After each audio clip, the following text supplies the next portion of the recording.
What's up, y'all?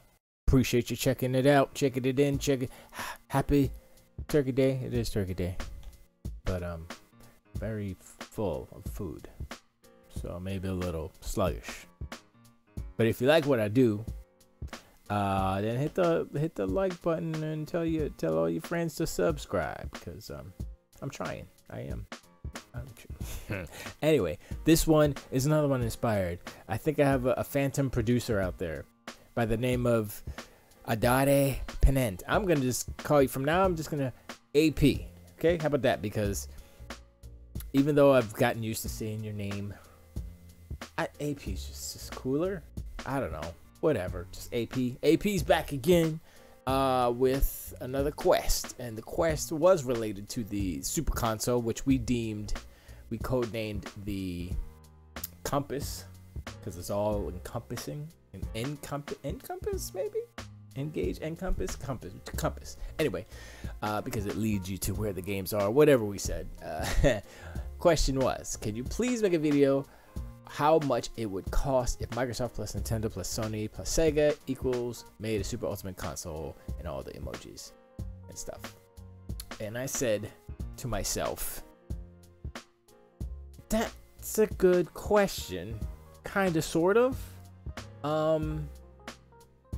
I mean, you know, it's like it's with any kind of hardware that any of these companies go to endeavor to create a new console.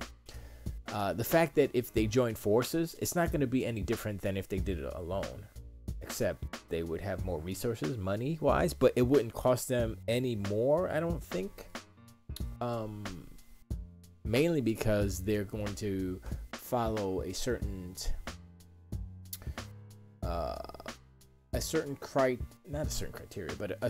trend as far as hardware goes. Now, they don't make the components that make up the hardware. They rely on manufacturers of technology. So Sony, Microsoft, Nintendo, there's no Nintendo chips in the Switch.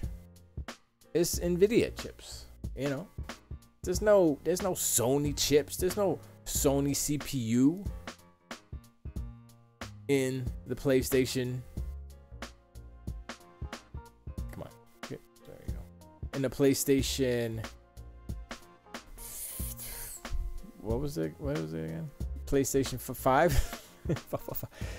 You know, it's AMD chips. You know, same with Xbox. It's not. They don't make the chips. Like Apple started making their own chips, so that's one exception, you know, as far as hardware goes. But that's not what we're talking about. So, you know, if they made their own components, then it would be a little different. But for the purposes of this discussion, we're looking at R&D costs, because it's not like, oh, this is how much we have to pay for the console. The thing is, oh, how much does it cost for them to actually make something from scratch? Well, not technically from scratch, but like, okay, we gotta buy this many chips, and we gotta, you know, order this from this China, and this AMD, we gotta get these chips from AMD, and then we gotta wait for the tools to be ready, you know, all that good stuff. So what I did was I looked at the R&D costs per whether it's Sony, Microsoft. Well, it's just Sony and Microsoft, right? So this is, I believe this is within a year. I put this all in the wrong place, but so this is Sony, and this is, I couldn't find PlayStation. I couldn't find Xbox, you know, specifically. This is Sony and Microsoft. So we can take from that and extrapolate down, okay, if Sony is doing this overall as an entire company, which means cameras, TVs, all that stuff, everything that they make, this is what they put into R&D for, I believe it's for a year. But no, actually it's yeah, that's right. So this was $1.2 billion. It was 144.6 billion yen, which turns into $1.2 billion. Okay. On the Xbox, on the Microsoft side, 20.7 billion. So you got 1.2 billion on Sony side. This is all of Sony. That's the money they do R&D for all the Sony stuff. PlayStation cameras, everything, TVs, everything. Microsoft, $20.7 billion. 20 times the amount of money for R&D. Now, Microsoft does have more stuff. They got server farms, they have softwares, you know, they have Xbox, you know, Game Pass, all that stuff. They kind of, a lot of the things on Microsoft's side are definitely woven and connected into each other. You know, Azure is connected to Game Pass, is connected to Xbox, is connected to PC, is connected to Windows. They're all kind of, you know, coalescing and mingling and living together off of each other. Sony, on the other hand, you had a camera. Camera has nothing to do with PlayStation. The camera division has zero to do with PlayStation, unless they said, here's the sensor for the goofy little webcam that you're gonna. That's it. Other than that, they got nothing to do with PlayStation, right? TVs. No, they don't really have anything to do with PlayStation either. I mean, they may communicate and say, hey, let's put 3D audio in our TVs or something like that, right? And that would be just a company-wide initiative, but it has nothing to do with the actual performance and or, I mean, it does affect the feature set, but it doesn't affect the actual console in that way. It's kind of more of a emerging standard of audio technology. And they just called it 3D audio, and other people call it Dolby Atmos and whatever, right? So down here is Sony's R&D per year. So 2011, billions of dollars, right?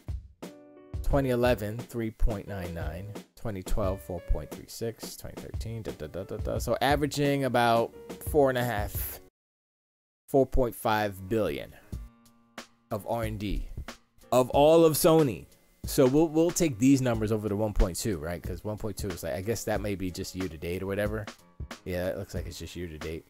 So we're gonna scrap that number. That number's gone. So we're gonna say 4.5 versus 1.7. Xbox still has 5 times more the monies. Oh, we don't.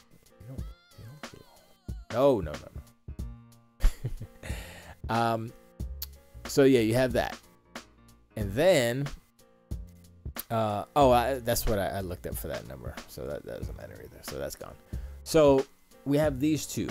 So if you want to think about you know, once we get the numbers for how much the Xbox Series costs to R&D up, right?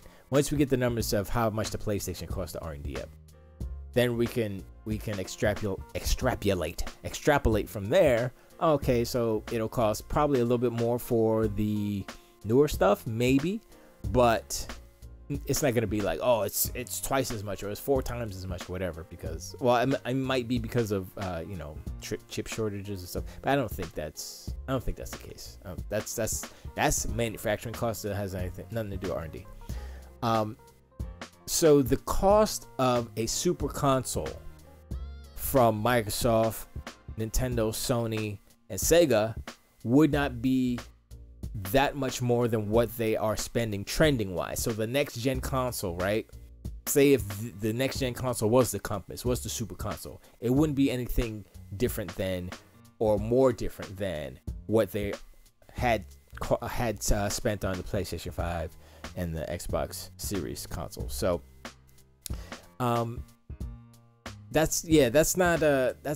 it's interesting to think about, but the cost is not the interesting thing part, because if you look at it cost wise, it's not a problem because Microsoft has crazy money, Sony has a little bit of money, Sega ain't got no money. I'm just kidding. Nintendo got some bucks too, but that's not what the whole super console thing, the cost of R&D'ing it to make it happen is not really what it is. What it really is okay, what are they going to put in it, and how much is it going to cost us to buy, right? So I was looking at something when I was researching this. I was looking at, they said the Xbox One controller cost Microsoft $100 million to R&D. That's just for the controller. And I was like, whoa, that's a lot. But they did change it a little. I mean, they didn't change it a whole bunch, but they did some stuff. They put the rumble triggers and stuff, and that was pretty dope. So you look at that, and $100 million isn't a lot, I mean, it's a lot of course, a lot of money for you and me, but you look at the billions, once again, Microsoft spending 20 billion, Sony spending 4.5 billion a year. So, you look at that and you say, okay, well, 100 million ain't nothing. So if you want to extrapolate 100 million for a controller, Xbox One, you say how many controllers can buy you a console? Let's do it that way. This is just basic math that has nothing to do with actual reality, but we have to do it from somewhere, right? So if a controller costs 100 million and a controller is, what is it, $60, right? So let's just say roughly a tenth of the cost of a console, right? It's a little bit less, but let's just round numbers, right? So a tenth of the cost for us to buy. So if you multiply that, well, see, that's not good either, because we would have to see how much it costs them to make it. Then we can see how much it would cost them to. But it's how much we are going to pay for, right? So a tenth. So if 100 million is a tenth of the console, then you just multiply 100 million by 10, and you get it. And that's $1 billion, right? Is that right? No, it's $1 million. It's 100. No, 100 million is a million. Is $1 billion. Wow. Okay. Yeah, it's $1 billion. So it would be, let's say, $1 billion for research and development for the new console, for the new super console. That's what it would cost. What would it cost for us? Now, once again, that lies on what's in the console. It also lies on where the state of the world economy is as far as production, lithium, all the chip juices that you need, all the chip dust you need to put in there, you know what I mean? Also shipping, because that's been messed up for a minute. They ain't got no truck drivers to move your boxes around, so everything's more expensive. That's why everything's more expensive and hard to find. Kind of, sort of. So I think it's just there's less supply because of it, and it hasn't really changed the price that much. The price is going up because of the rarity, the inability to get the stuff. Everything's scarce. So prices go up, and the demand is high. So let's just pretend that stuff isn't affecting it as far as like price wise, availability, something else, but price wise. So if $499 is the standard for these consoles, $499 is what a new console is gonna cost. Let's be real, right? For the juicy McJuicington. Now, if they say, oh snap, we got RDNA 3, we got some RTX 5090s up in here, power, you know what I'm saying? It's like 2, 3, 5, 7, 29 times stronger the PlayStation 5 and the Xbox Series X. Then they can say, yeah, it's so much more powerful, we're gonna charge you $550, $549, just to like the Halo bundle. It's $549. It's different. I think it's worth that extra $50 just for the custom console and controller and stuff, and it comes with the game too. I mean, that don't cost them anything really, but it's. I mean, it does cost them. This is a different manufacturing, but I don't think it is out of the realm of possibilities where the new consoles, the next gen from where we are now, and even this new Compass that we're pretending that's gonna happen. This new super console would be at least $499, period. But you look at the Steam Deck, right? That's starting at was it $399 is the lowest, and it goes up to $549, I think, is the highest, or something like that. Or is it $599? So I can't remember, but that's because it's like a super powerful little PC and it's a handheld. So okay, there's a little bit of something they can like. Okay, we could charge a little bit more, and it might cost that much for something like that, given the time we're in. But I would say by the time the new consoles come out, I think chip shortages, while they may be better, I think that the scalper community, that whole industry of scalpers, has found this a very lucrative thing, and I don't know if this is ever going to stop. Look at the sneaker game. It happens with the sneaker game. If you're a sneakerhead, you're trying to get some kicks, right? The new Yeezys is coming out. You be like, yo, gotta get them. it's like secondhand, or you got to get the inside scoop, but they got bots for that too, man. So the only difference is they found something else to scalp, and it's video games, and it's graphics cards, and it's all this stuff. You know, believe me, if it's small enough, I don't know. Like, I'd be like, yeah, maybe they'll start scalping TVs or something. But I mean, there's plenty of TVs everywhere, and you can get them in stores, so it's not a big deal. But you know, it's part of that whole industry, which kind of sucks. But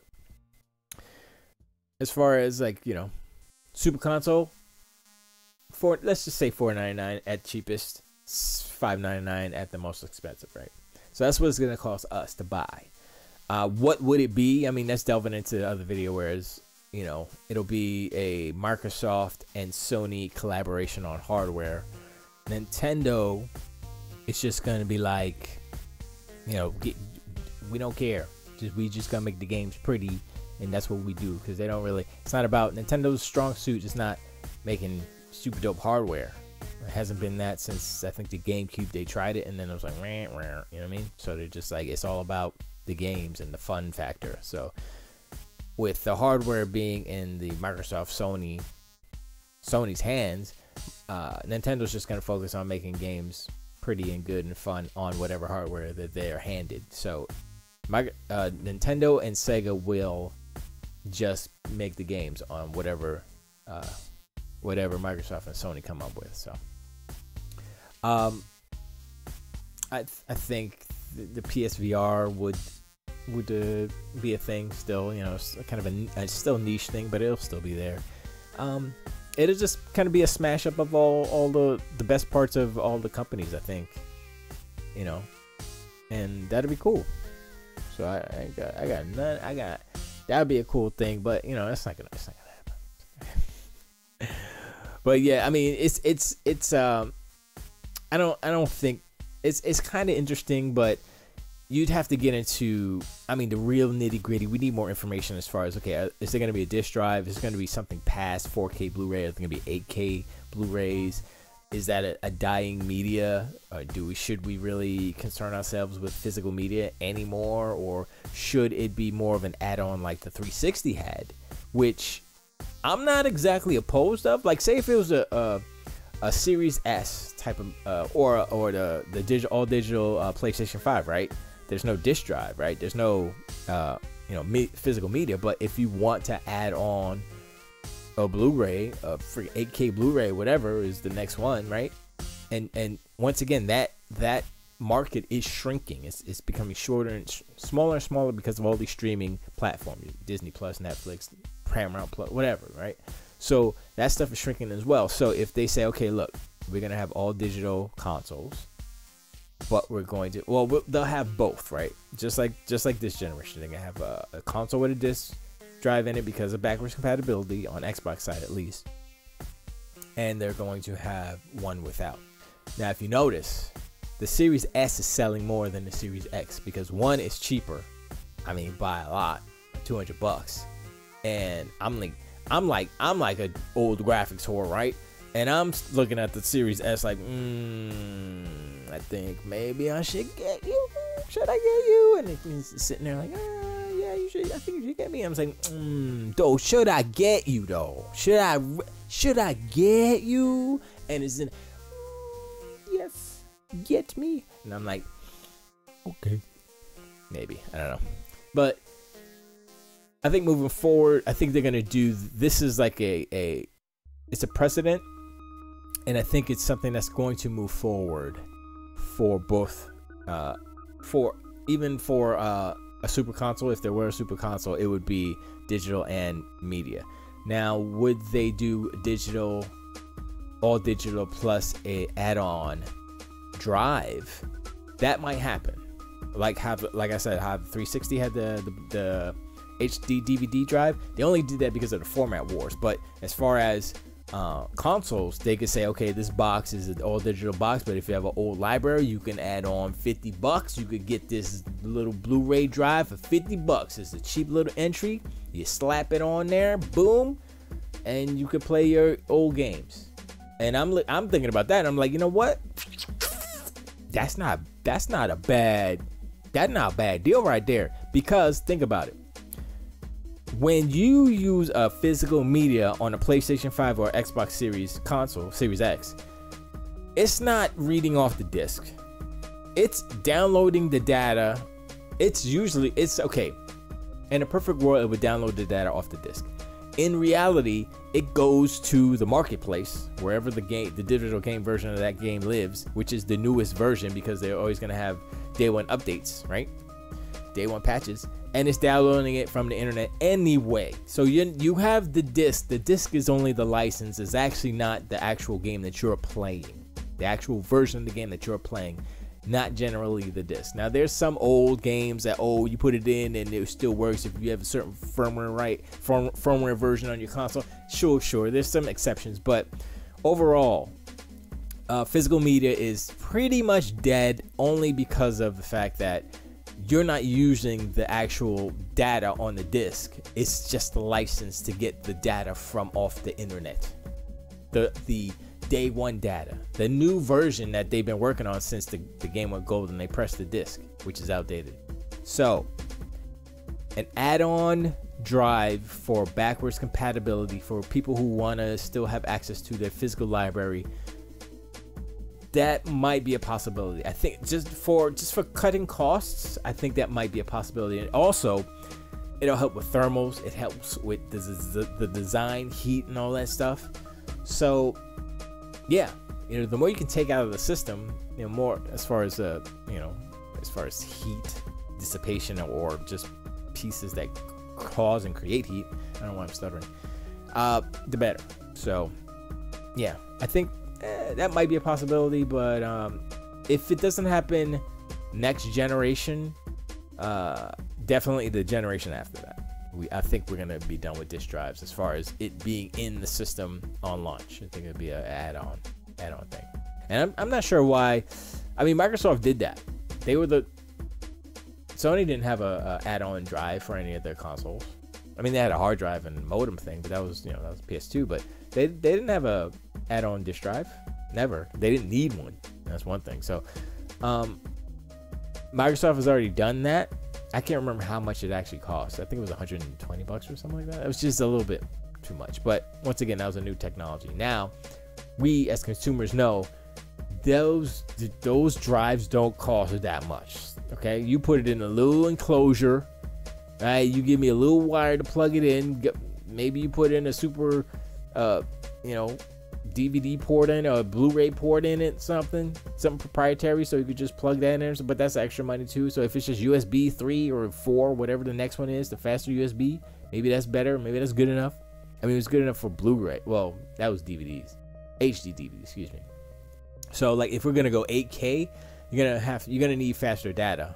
I mean, maybe it'll be a compression thing. I mean, when we're talking about this, and say if they have to compress it in order for it to stream over USB, then that's even more money, because they have to have a compression block in the actual Blu-ray player to compress the data off the disc. Because on the Blu-rays, on these 4K Blu-rays, they're lossless for the most part, depending on how it's done. But a good one is like, that's the best version right there. That's better than streaming it. Streaming has compression and all that stuff, even though it looks really good on Disney Plus and Netflix and stuff. Still compressed, still looks better from Blu-ray. So that's the best picture you can get, right? So in order to get that lossless feed through, you gotta have a fast enough pipe. So that's a problem they're gonna have to kind of come. And I don't think that's a problem that's actually a problem. I mean, it's a problem. I think now, if they're gonna go to 8K as a standard moving forward, or in the future. I don't know what the numbers are on that. So what would they need for, a pipe? For how fast does the data transfer need to be on a USB-C, if you will, or whatever they're gonna call it, in order to, pipe that 4K through with the sound and all that stuff? I don't know, who knows, but those things, are we gonna have a camera? I think cameras are done. I don't think Microsoft, what they did, which is the smartest thing. The smarter thing is you can put any camera on your Xbox. You can put any webcam on your Xbox and use it as a webcam. That's what they did. And so solves the problem. Solves the problem of oh, we have to have a proprietary webcam. Like PlayStation 5 has a proprietary webcam. Why? Now, can you use third party? I have no idea. I didn't look into it, so maybe I'm wrong. Maybe they can. But the fact that they're selling one, either they just want to make more money, which yes, of course. So they said, look, peripherals is what makes the money. It costs us $15 to make this camera. We're gonna sell it for 60. I think it's 60, right? Or 50, something like that. So they're making the money on that, but not a lot of people are buying a webcam for PlayStation. Let's be real. A lot of people are nobody's buying a camera for PlayStation. They did in the beginning, like, oh, I'm gonna get all this accessories. I'm like, okay, because you're a crazy person. Why do you need a freaking PS5 camera? It's cool that I think it has 2 lenses on it, so it's like stereo. I think that's cool. I think it has that. But whatever, it doesn't matter. So yeah, that's about it. You know, it's what they put in the console. You know, hopefully the market's better when the super console comes out. They're not gonna have a super console, but you know, it's a good little mental exercise, and it kind of quells the kind of rhetoric of console wars for a little bit, because everybody has to work together, right? So what is the strengths of all these 4 companies? And so, I mean, right now Microsoft is in the position to accelerate and lead the pack in a way, because they have all of the, foundationally speaking, they have all of the things behind them. Sony has some good games and some good IPs and some good faith, but they don't have the back end to support where the industry is moving. So Microsoft did the work. It took them like 10 years and billions of dollars, tens of billions of dollars, to get this farm up and ready, get the Azure running, get Game Pass where it is right now. There was just an interview with Reggie Fils-Aimé was interviewing a whole bunch of old Xbox people and current. I think Bonnie Ross was there, and he said, you know, the industry wouldn't be the same without Microsoft. You know, Microsoft changed the industry for the better, and he's right. Xbox Live. The whole, I said this like I think last week in the show, so I don't need to go over it again, but yeah, if you want to, I think it's on YouTube or something. But it's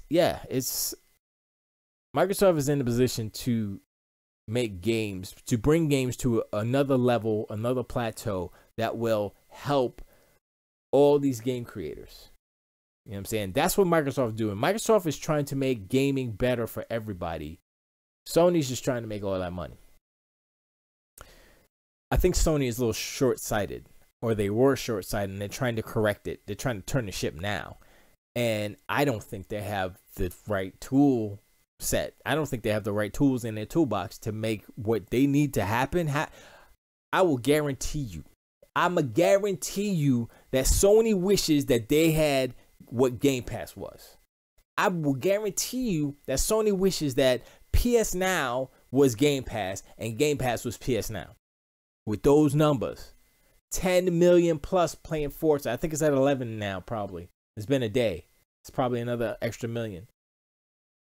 Everybody's playing Halo Infinite like crazy. It's not even out yet. People are playing they had the campaign preview for the people who care or matter, because I don't matter, not care.